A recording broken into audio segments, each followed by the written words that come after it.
رب زدني علما رب زدني علما. الرحيم. إن الحمد لله نحمده ونستعينه ونستغفره ونعوذ بالله من شرور أنفسنا ومن سيئات أعمالنا. من يهده الله فلا مضل له ومن يضلل فلا هادي له. وأشهد أن لا إله إلا الله وحده لا شريك له وأشهد أن محمدا عبده ورسوله. يا أيها الذين آمنوا اتقوا الله حق تقاته ولا تموتن إلا وأنتم مسلمون.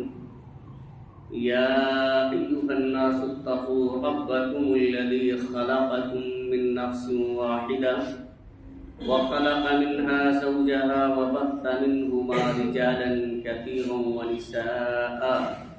واتقوا الله الذي تساءلون به والأرحام إن الله كان عليكم رقيبا. يا أيها الذين آمنوا اتقوا الله وقولوا قولا سديدا يصلح لكم أعمالكم ويغفر لكم ذنوبكم ومن يطع الله ورسوله فقد فاز فوزا عظيما. أما بعد فإن خير الحديث كتاب الله وخير الهدي هدي محمد صلى الله عليه وسلم وشر الأمور محدثاتها وكل محدثة بدعة وكل بدعة ضلالة وكل ضلالة في النار. وعن عائشة رضي الله تعالى عنها قالت قال رسول الله صلى الله عليه وسلم إن الله وملائكته يصلون على الذين يصلون الصفوف ومن سد فرجة رفعه الله بها درجة. رواه ابن ماجه.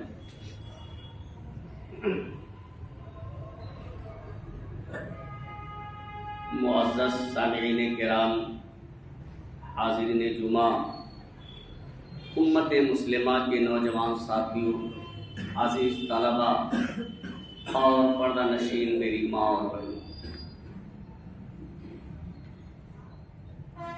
اللہ رب العالمین کی حمد و ثنا، عظمت و کبریائی بیان کرنے کے لائق اور زیبا ہے، جو قادر مطلق اور احکم الحاکمین ہے.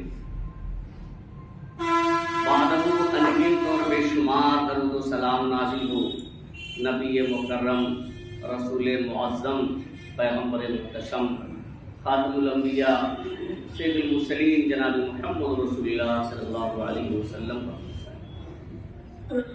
حاضرین گرامی، خطبہ مسنونہ کے بعد ابن ماجہ یہ ایک روایت جس کے راویہ حضرت عائشہ صدیقہ رضی اللہ تعالی عنہا ہے، آپ حضرات کے سامنے پڑھی گئی ہے. اسی حدیث شریف کی روشنی میں آج کے اس جمعہ کے خطبے میں نماز کے اندر صف بندی کے تعلق سے کچھ باتیں میں آپ حضرات کے سامنے عرض کرنا چاہتا ہوں. اللہ رب العالمین سے دعا ہے کہ الہ العالمین ہمیں کتاب و سنت کی روشنی میں صحیح بات کہنے اور کما حق و اس پر عمل کرنے کی توفیق عطا فرمائے. آمین. حاضرین گرامی،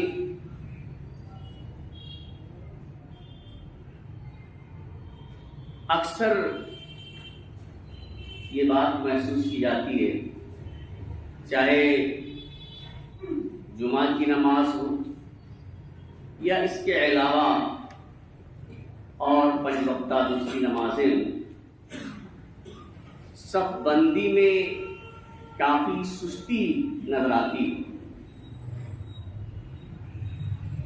جو شخص آتا ہے کہیں بھی اور کسی بھی طرح سے نماز کے اندر شریک ہو جاتا ہے، اس میں کھڑا ہو جاتا ہے، اس بات کا لحاظ بالکل نہیں ہو پاتا ہے کہ ہمیں کس طرح سے صف میں ایک دوسرے سے مل کر کھڑا ہونا چاہیے، درمیان میں کوئی جگہ باقی نہ ہو، صف پوری سیدھی ہو، ایک دوسرے سے آگے پیچھے نہ ہو، اس کا اہتمام ہم اور آپ نہیں کر پاتے۔ حالانکہ اللہ کے رسول صلی اللہ علیہ وسلم نے صفوں کی درستگی کو اقامت صلاۃ کا، اللہ رب العالمین نے قرآن مجید کے اندر جو بار بار اس بات کا حکم دیا ہے کہ نماز قائم کریے، نماز قائم کریے، تو نماز کے قیام کے لیے یہ بھی ضروری ہے کہ ہماری صف بندی صحیح طریقے سے ہو، درمیان میں کسی طرح کا خلل نہ ہو، شگاف اور خالی جگہ باقی نہ رہے، اور اس کی فضیلت بھی بہت۔ اور اگر اس کے برعکس اگر صفوں میں کجی رہ جاتی ہے تو اس پر وعید بھی سنائی گئی۔ آئیے سب سے پہلے دیکھتے خطبہ مسنونہ کے بعد جو حدیث شریف میں نے آپ کے سامنے پڑھی ہے، اس میں صف بندی کی کیا فضیلت اللہ کے رسول صلی اللہ علیہ وسلم نے بیان فرمائی۔ حضرت عائشہ صدیقہ رضی اللہ تعالیٰ عنہ کہتی کہ اللہ کے رسول صلی اللہ علیہ وسلم نے فرمایا، ان اللہ وملائکتہ یصلون علی الذین یصلون الصفوف، کہ اللہ تبارک و تعالی اور اس کے فرشتے ان لوگوں پر درود بھیجتے جو صفوں کو ملاتے، درمیان میں کوئی خالی جگہ نہیں رہنے دیتے، ایک دوسرے سے مل مل کر کے کھڑے ہوتے ہیں۔ ایسے لوگوں پر، ایسے مسلمانوں پر اللہ رب العالمین کی طرف سے درود ہوتا ہے، فرشتوں کی طرف سے درود ہوتا ہے۔ اب آئیے دیکھتے ہیں کہ اللہ رب العالمین کی طرف سے درود، تو اس کا کیا معنی ہے؟ دیکھیے صلی کا صلہ جب اللہ آتا ہے تو اس کا معنی ہوتا ہے رحمت کا نزول فرمانا۔ ایک معنی اس کا یہ ہے کہ اللہ تبارک و تعالی درود بھیجتا ہے، یعنی جو لوگ صفوں میں مل مل کے کھڑے ہوتے، اللہ رب العالمین ایسے لوگوں پر اپنی رحمت کا نزول فرماتا ہے۔ اور ایک دوسرا معنی یہ بھی ہے کہ اللہ رب العالمین ایسے مل مل کر کھڑے ہونے والوں پر کے لیے اپنے مقرب فرشتوں کے درمیان تعریف کرتا ہے۔ یعنی اللہ رب العالمین جو درود بھیجتا ہے، ایک تو معنی یہ ہے کہ اپنی رحمت کا نزول فرماتا ہے، اور ایک معنی یہ ہے کہ اللہ رب العالمین اپنے مقرب، اپنے قریبی فرشتوں کے درمیان ایسے لوگوں کی تعریف کرتا ہے جو لوگ صفوں کو درست رکھتے ہیں، درمیان میں کوئی خالی جگہ نہیں چھوڑتے ہیں۔ اور آگے فرشتے درود بھیجتے ہیں، تو اس کا کیا معنی ہے؟ فرشتے درود بھیجتے ہیں، اس کا معنی یہ ہے کہ فرشتے ایسے مسلموں کے لیے، ایسے نماز پڑھنے والوں کے لیے، سب کو درست کرنے والوں کے لیے اللہ رب العالمین سے دعائیں خیر کرتے ہیں، خیر کی، بھلائی کی دعائیں کرتے ہیں۔ اور ایک دوسرا معنی یہ بھی ہے کہ ایسے مسلموں کے لیے فرشتے استغفار کرتے ہیں، یعنی اللہ رب العالمین سے دعا کرتے ہیں کہ اللہ رب العالمین ان صفوں کے درست کرنے والوں کی گناہوں کی تو معاف فرما دے۔ اب اس سے بڑی فضیلت کیا ہو سکتی ہے کہ خود اللہ رب العالمین اپنے برگزیدہ فرشتوں کے درمیان تعریف کرتا ہے، اپنی رحمت کا نزول فرماتا ہے، اور فرشتے خیر کی دعا کرتے ہیں اور اللہ رب العالمین سے استغفار کرتے ہیں جو لوگ صفوں کو درست رکھتے ہیں۔ آگے اللہ کے رسول صلی اللہ علیہ وسلم نے فرمایا، وَمَنْ سَدَّ فُرْجَةً رَفَعَهُ اللَّهُ بِهَا دَرَجَةً، کہ جو شخص صفوں کے درمیان کے شگاف کو، خالی جگہ کو، فاصلے کو پر کرتا ہے، ہم اور آپ کو، تو کبھی کبھی تو ایک ایک فٹ چھوڑ کے کھڑے ہو جاتے ہیں. ایسا لگ رہا ہے کہ کس ساتھی کے ساتھ کھڑے ہونے میں ہم کو کراہت محسوس ہو رہی ہے، تکلیف ہو رہی ہے.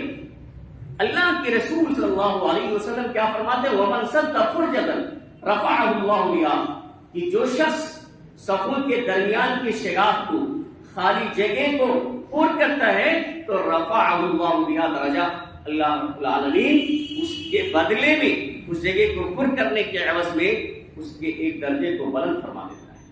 یعنی یہ مقام ہے سب کو پر کرنے کا، سب کے اندر خالی جگہوں کو نہ چھوڑنے کا. اور طبرانی کی روایت ہے المعجم الاوسط کے اندر اس طرح کے الفاظ ہیں کہ من سد فرجۃ رفعہ اللہ بها درجہ وبنى له بیتا فی الجنہ، کہ جو صفوں کے درمیان کے خالی جگہوں کو پر کرتا ہے تو اللہ تعالیٰ اس کے عوض میں ایک درجہ بلند فرماتا ہے اور اس کے لیے جنت کے اندر ایک گھر بھی بنائے گا. اب اس سے بڑی کامیابی کیا ہے کہ جنت کے اندر خود اللہ رب العالمین اس شخص کے لیے گھر بنا دے، تو اس سے بڑی کامیابی اور کیا ہو سکتی؟ تو یہ مقام ہے. اور ایک دوسری حدیث کے اندر وعید بھی سنائی گئی. اللہ کے رسول صلی اللہ علیہ وسلم نے صفوں کو درست کرنے کا حکم دیا، اور جو لوگ صفوں کو درست نہیں کرتے، فاصلہ پیدا کرتے تھے، تو ان کے بارے میں دیکھیے اللہ کے رسول صلی اللہ علیہ وسلم فرماتے ہیں اقیموا الصفوف، صفوں کو درست رکھو، صفیں سیدھی کر لیا کرو. وحاذوا بین المناکب، اور اب ایک دوسرے کے کندھوں کو آپس میں برابر سے رکھو. وسدوا الخلل، اور جو خالی جگہیں ہوتی ہیں ان کو پر کر لو.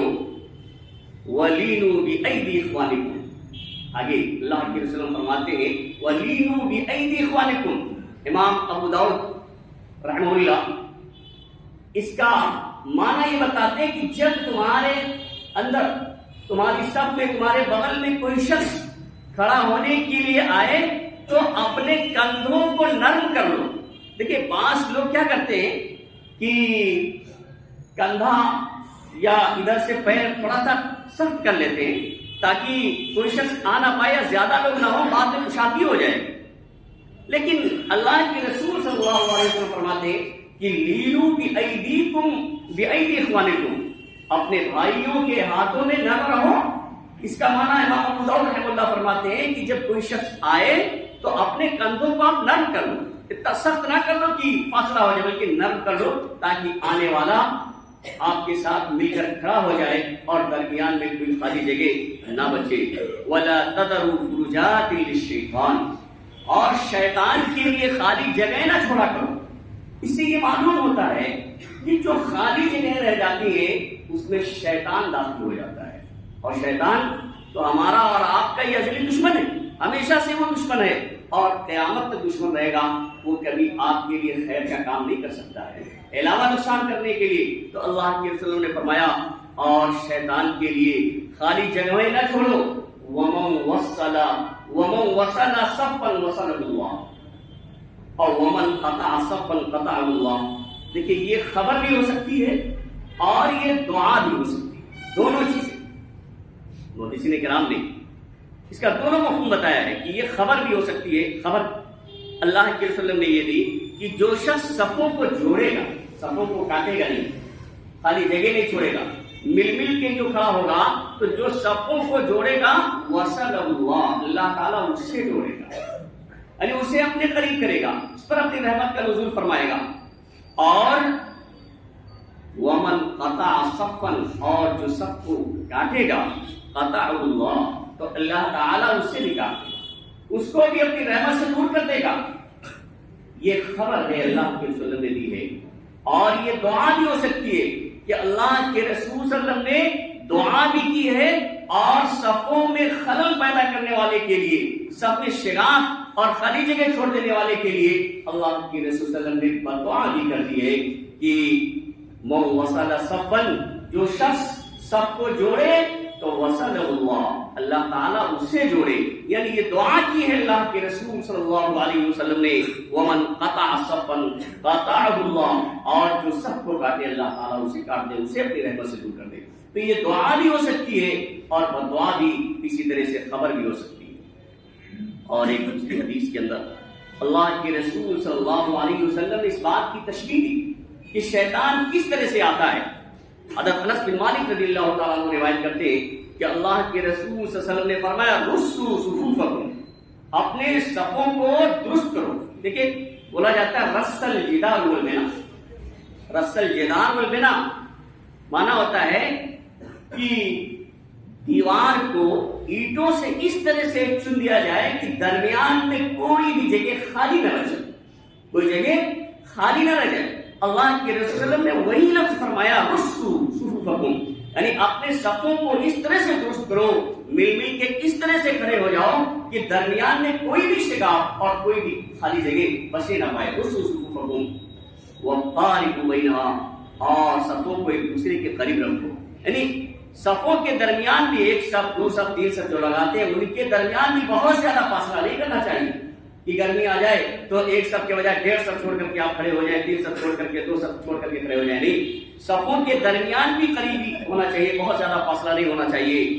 وحاذوا بالاعناق، اور ایک دوسرے کی گردنیں ایک دوسرے کے بالمقابل ہونی چاہیے، آگے پیچھے نہیں ہونا چاہیے. یہ اللہ کے رسول نے فرمایا. اور آگے فرمایا قسم کھا کر کے فوالذی نفسی بیدہ انی لأری الشیطان یدخل من خلل الصف کأنہ حلق. اللہ اس ذات کی قسم جس کے ہاتھ میں میری جان ہے، میں شیطان کو دیکھتا ہوں، میں شیطان کو دیکھ رہا ہوں کہ صفوں کے درمیان میں، یعنی صفوں کی خالی جگہوں میں جہاں جگہ خالی رہ گئی ہے، ایک دوسرے سے مل کے لوگ نہیں کھڑے ہو پائے ہیں، شیطان بکری کے بچے کے مانند اس میں گھس آئے. اب بتائیے شیطان کتنی کوشش کرتا ہے ہماری اور نماز، آپ کی نماز میں خلل ڈالنے کے لیے، اور ہم اور آپ اس کو موقع دیتے ہیں جہاں چاہتے ہیں، جس طرح چاہتے ہیں. آنکھ بند کیا کھڑے ہوئے. اس بات کا بالکل یہاں نہیں ہو پاتا ہے کہ بھائی پہلی سب پوری کر لیں، پھر دوسری کریں، پھر تیسری کریں، اور اگر کچھ بچتے ہیں تو پھر کہاں کھڑے ہونا ہے. کوئی دائیں سے کھڑا ہو گیا ہے، چاہے پوری سب امام کے پیچھے خالی ہے، کوئی بائیں جا کے کھڑا ہو گیا ہے، آنکھ بند کی ہوئی. یہ اس کا خیال ہمیں اور آپ کو کرنا ضروری ہے. ایک دوسری حدیث کے اندر اللہ کے رسول صلی اللہ علیہ وسلم نے فرمایا کہ یہ وعید فرمائی کہ اگر آپ صفوں کو درست نہیں کرتے، درمیان میں خالی جگہ رہ جاتی ہے، تو تمہارے دلوں میں بھی ایک دوسرے کے خلاف عداوت پیدا ہو جائے گی، ایک دوسرے کے آپ مخالف ہو جائیں گے، دل بھی ہمارے اور آپ کے مختلف ہو جائیں گے، جیسے ہم الگ الگ کھڑے ہو جاتے ہیں. اللہ کے رسول صلی اللہ علیہ وسلم فرماتے ہیں کہ لا تسون صفوفکم، اپنی صفوں کو تم درست کرو. او لا یخالفن اللہ بین وجوہکم، اور ایک روایت میں آتا ہے بین قلوبکم، کہ تم اپنے صفوں کو درست کرو، ورنہ اللہ رب العالمین تمہارے دلوں کو مختلف کر دے گا، تمہارے دلوں کے درمیان اختلاف پیدا کر دے گا. جس طرح آپ ایک دوسرے سے الگ الگ ہو کر کے کھڑے ہو جاتے ہیں، صفوں کو درست نہیں کرتے ہیں، درمیان میں خالی جگہ چھپی رہ جاتی ہے، تو سب ایک دوسرے سے مختلف اور الگ ہیں، ایسے ہمارے اور آپ کے دل بھی ہو جائیں گے. یہ اللہ کے رسول صلی اللہ علیہ وسلم نے سب وعید سنائی ہے. حاضرین گرامی، صف بندی کا طریقہ کیا، اس کا بھی طریقہ اللہ کے رسول صلی اللہ علیہ وسلم نے بیان کر دیا، اور آپ صلی اللہ علیہ وسلم کے صحابہ کرام نے اس پر عمل کر کے بھی بتا دیا. اس لیے ہمیں اور آپ کو قیاس کرنے کی ضرورت نہیں ہے کہ آپ صلی اللہ علیہ وسلم کے کہنے کا مطلب کیا ہے، اپنی طرف سے قیاس آرائی کی ضرورت نہیں ہے. آپ چند حدیث کے ذریعے اس بات کو سمجھیں. اللہ کے رسول صلی اللہ علیہ وسلم نے صحیح مسلم کی ایک روایت ہے جس کے راوی حضرت جابر رضی اللہ تعالیٰ، اللہ کے رسول صلی اللہ علیہ وسلم نے فرمایا کہ الا تصفون کما تصف الملائکۃ عند ربهم. صحابہ کرام سے کہا کہ تم لوگ صف بندی اس طرح کیوں نہیں کرتے جس طرح کی فرشتے اپنے رب کے سامنے، اپنے رب کے پاس صف بندی کرتے. صحابہ کرام نے اللہ کے رسول صلی اللہ علیہ وسلم سے پوچھا، سوال کیا کہ کیفا تصف الملائکۃ عند ربها، اللہ کے رسول صلی اللہ علیہ وسلم فرشتے کیسے صف بندی کرتے ہیں اللہ رب العالمین کے سامنے؟ تو اللہ کے رسول نے فرمایا یتمون الصفوف الاول، پہلے اگلی صفوں کو مکمل کر لیتے ہیں۔ کبھی کبھی دیکھا جاتا ہے، کبھی کبھی دیکھنے میں آتا ہے کہ ایک یا دو آدمی کے کھڑے ہونے کی جگہ باقی ہے اور دوسری صف میں لوگ کھڑے ہو گئے، تیسری صف میں کھڑے ہو گئے، چوتھی صف میں کھڑے ہو گئے، لیکن ابھی اگلی صف میں پر نہیں ہے۔ فرشتوں کا یہ طریقہ ہے، اور اسی طریقے پر اللہ کے رسول صلی اللہ علیہ وسلم نے صف بندی کرنے کا حکم دیا ہے۔ اور فرشتوں کا طریقہ کیا ہے کہ یتمون الصفوف الاول، کہ پہلے اگلی صفوں کو مکمل کرتے ہیں، وَيَتَرَاصُونَ فِي الصَّفِّ، اور سب میں ایک دوسرے سے مل مل کر کے بغیر کسی طرح کی کوئی خالی جگہ چھوڑے ہوئے کھڑے ہو جاتے ہیں۔ یہ فرشتوں کا طریقہ ہے، اور اسی طرح سے اللہ کے رسول صلی اللہ علیہ وسلم نے یہ صف بندی کرنے کا حکم دیا ہے۔ حضرت انس بن مالک رضی اللہ تعالیٰ عنہ کہتے ہیں کہ اللہ کے رسول صلی اللہ علیہ وسلم نے فرمایا کہ اقیموا صفوفکم فانی اراکم من وراء ظہری، کہ تم اپنے صفوں کو درست کرو کیونکہ میں تمہیں پیچھے سے دیکھتا ہوں۔ یہ اللہ کے رسول صلی اللہ علیہ وسلم کا اعجاز ہے کہ آپ صلی اللہ علیہ وسلم پیچھے نہیں دیکھتے تھے، تو آپ صلی اللہ علیہ وسلم نے فرمایا کہ تم اپنی صفوں کو درست کرو کیونکہ پیچھے سے میں تمہیں دیکھتا ہوں، نظر آتے ہیں آپ۔ اور تو کہتے ہیں صحابہ کرام سے جب اللہ کے رسول نے کہا تو اب دیکھیے انہوں نے کیا مفہوم سمجھا ہے کہ آپ نے جو کہا ہے کہ صفوں کو درست کرو، میں پیچھے سے تمہیں دیکھ رہا ہوں کہ کس طرح سے صف بندی کرتے ہو۔ تو صحابہ کرام نے کس طرح صف بندی کی؟ کہتے ہیں وَكَانَ أَحَدُنَا یلصق منکبہ بمنکب صاحبہ وقدمہ بقدمہ، یہ بخاری مسلم کی روایت ہے۔ یعنی ہم میں سے ہر ایک کیا کرتا تھا؟ اپنے کندھے کو، اپنے موڑے کو اپنے ساتھی کے موڑے سے ملا لیتا تھا، چمٹا لیتا تھا، وقدمہ بقدمہ، اور اپنے قدم کو اپنے ساتھی کے قدم سے چمٹا لیتا تھا، ملا لیتا تھا۔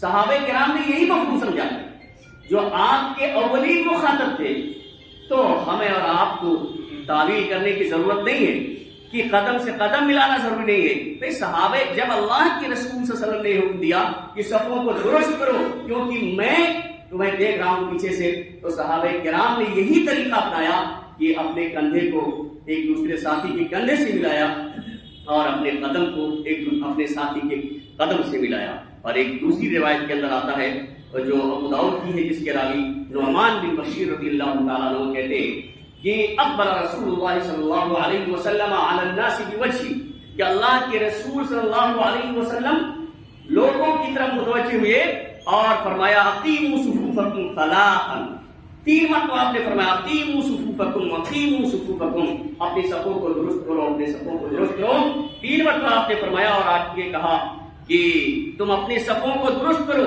ورنہ اللہ رب العالمین تمہارے درمیان اختلاف پیدا کر دے گا۔ اس کے بعد کہتے ہیں کہ فَرَأَيْتُ الرَّجُلَ يُلْزِقُ مَنْكِبَهُ بِمَنْكِبِ صَاحِبِهِ وَرُكْبَتَهُ بِرُكْبَتِ صَاحِبِهِ وَكَعْبَهُ بِكَعْبِهِ، تو میں نے دیکھا کہ ایک آدمی، یعنی تمام صحابہ کرام کیا کرتے تھے؟ اپنے موڑے کو یعنی کندھے کو اپنے ساتھی کے کندھے سے چمٹاتا، گھٹنے کو اپنے ساتھی کے گھٹنے سے چمٹا دیتا، اور ٹخنے کو اپنے ساتھی کے ٹخنے سے ملا دیتا، چمٹا دیتا۔ یعنی اس طرح سے جب اللہ کے رسول صلی اللہ علیہ وسلم نے فرمایا کہ صفوں کو درست کرو ورنہ اللہ رب العالمین تمہارے دلوں کو مختلف کر دے گا، تمہارے دل ایک دوسرے کے خلاف ہو جائیں گے، تو صحابہ کرام نے کندھے سے کندھا اور گھٹنے سے گھٹنا، ٹخنے سے ٹخنا، قدم سے قدم ملایا۔ تو یہ صحابہ کرام نے سمجھا، اور یہی چیز صحیح ہے، یہی چیز ہمیں بھی سمجھنی چاہیے۔ حاضرین گرامی، آپ دیکھیں حضرت عمر رضی اللہ عنہ نعمان بن بشیر سے مروی حدیث کے اندر حضرت امام ترمذی رحمۃ اللہ علیہ نے نعمان بن بشیر رضی اللہ تعالیٰ عنہ سے مروی ایک حدیث کو ذکر کیا ہے۔ اس حدیث کو ذکر کرنے کے بعد حضرت عمر فاروق رضی اللہ تعالیٰ عنہ کے بارے میں ذکر کیا ہے کہ روی عن عمر انه كان يؤكل رجالا باقامه الصفوف، کہ عمر رضی اللہ تعالیٰ عنہ کچھ لوگوں کو مقرر کر دیتے تھے۔ اب غور کریں، ہمارے امام تو کہنا بھی گوارا نہیں کرتے کہ صفوں کو درست کر لیں. بہت سی جگہوں پہ ایسا ہے کہ لوگ کہتے بھی نہیں. حضرت عمر فاروق رضی اللہ تعالیٰ عنہ کے بارے میں آتا ہے کہ کانا یعقل رجالا باقامت الصفوف. کچھ لوگوں کو صفوں کو درست کرنے کے لیے وہ مقرر کر دیتے تھے. صفوں کو درست کرنے کے لیے مقرر کرتے تھے. فلا یکبر حتى یخبر ان الصفوف قد استوت. یہاں تک کہ اور تکبیر تحریمہ جب نماز پڑھاتے تھے تو تکبیر تحریمہ یعنی پہلی تکبیر جس کے ذریعہ نماز کے اندر داخل ہوتے ہیں، تکبیر تحریمہ اس وقت تک وہ نہیں کہتے تھے جب تک کہ ان کو خبر نہ دے دی جاتی کہ صفیں درست ہو گئی ہیں، سیدھی ہو گئی. یہ حضرت عمر رضی اللہ تعالیٰ عنہ کا موقع ہے. تو حاضرین گرامی، صفوں کو درست رکھے. صفوں کی درستگی ہی اصل نماز کی درستگی ہے. ہم اور آپ جو فاصلہ بنا کر کے کھڑے ہو جاتے ہیں، آپ دیکھیں کہیں بھی کسی امام نے، ممکن ہے کہ دونوں پیروں کے درمیان کے فاصلے کا ذکر آپ کو مل جائے کہ کتنا ہو، جبکہ حدیث میں اس کا ذکر نہیں ملتا ہے. لیکن ایک آدمی دوسرے آدمی کے درمیان کوئی فاصلہ، کتنا فاصلہ ہونا چاہیے، کسی امام سے کوئی چیز آپ کو نہیں مل سکتی. اور یہ بات ذہن میں رہنا چاہیے. اس لیے صفوں کو ہم اور آپ درست رکھیں. صفیں درست رہیں گی تو شیطان پھر خلل نہیں پیدا کر سکتا ہے ہماری اور آپ کی نماز میں. اسی طرح سے حضرت علی اور حضرت عثمان رضی اللہ تعالیٰ عنہ کے بارے میں آتا ہے کہ یہ خوب اہتمام کرتے تھے اور لوگوں سے کہا کرتے تھے استو، یعنی تم اپنی صفوں کو درست کر لو. اور حضرت علی رضی اللہ تعالیٰ عنہ تو کہتے تھے تقدم یا فلاں، تأخر یا فلاں. جب دیکھتے تھے کوئی پیچھے ہو گیا ہے تو آگے آ جائیے، آگے آ جائیے. یعنی سب میں دیکھتے تھے کہ کوئی پیچھے کھڑا ہے، کہتے تھے آگے ہو جائے. دیکھا کوئی بہت زیادہ آگے کھڑا ہوا ہے، سینہ نکلا ہوا ہے، تو کہتے تھے تأخر یا فلاں. مطلب یہاں تک اہتمام کرتے تھے کہ نام لے کر کے بھی کہہ دیتے تھے کہ آپ آگے آ جائیے، آپ پیچھے آ جائیے. اہتمام تھا، صحابہ کرام کرتے تھے، کیونکہ اللہ کے رسول صلی اللہ علیہ وسلم کی یعنی سنت پر عمل کرنے والے وہی لوگ تھے. اس لیے اور ہمارے لیے حجت اور دلیل کتاب و سنت ہے. اللہ اور اس کے رسول ہی ہیں، اس کے علاوہ اور کوئی چیز نہیں. اس لیے کتاب و سنت سے جو بات معلوم ہوتی ہے وہ یہی کہ ہمارے اور آپ کے صفوں کے درمیان کسی طرح کا کوئی خلل نہیں ہونا چاہیے. اللہ رب العالمین سے دعا ہے کہ اللہ رب العالمین ہمیں ہمیشہ کتاب و سنت کے مطابق زندگی گزارنے کی توفیق عطا فرمائے. الہ العالمین ہم میں جو پریشان حال ہیں ان کی پریشانیوں کو دور فرما دے. جو لوگ بیمار ہیں انہیں شفا کامل واجب عطا فرما. جو لوگ مقروض ہیں انہیں قرض کی ادائیگی کی توفیق عطا فرما. بارک اللہ لنا ولکم فی القرآن العظیم ونفعنا وإیاکم بالآیات والذکر الحکیم انہ تعالی جواد کریم مجید رؤوف رحیم.